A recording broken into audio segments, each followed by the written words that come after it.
আজকে একটা কমপ্লিটলি নতুন fruit based skin care try করেছিলাম আর খুব ভালো রেজাল্ট পেয়েছি। প্রথমে ফেসে ওয়াটার স্প্রে করে ভালো করে ড্যাম্প করে নিয়ে জয়ের স্কিন ফ্রুট সফটনিং গ্লো ফেস ওয়াশটা দিয়ে ফেসটাকে ভালো করে ওয়াশ করে নিয়েছিলাম। ফেসটা যতক্ষণে ড্রাই হচ্ছিল বানিয়ে ফেললাম এই ফেস প্যাকটা বানানো খুবই ইজি।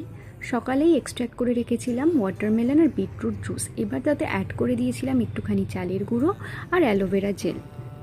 অ্যালোভেরা জেলটা একদমই অপশনাল, আমি যাতে টেক্সচারটা একটু বেটার হয় সেই জন্য অ্যাড করেছিলাম। এরপর একটা ব্রাশের সাহায্যে পুরো ফেস বরাবর লাগিয়ে নিয়েছিলাম। চালের গুঁড়োর জায়গায় চাইলে বেসনও ইউজ করা যেতে পারে, আর রোজ ওয়াটার দিলেও খুব সুন্দর টেক্সচার আসে। ভালো করে ম্যাসাজ করে নিতে হবে যাতে স্কিনে এটা অ্যাবজর্ব হয়ে যায়। দেন 10 মিনিট মতো রেখে এই যে স্নান করে চলে এসেছি।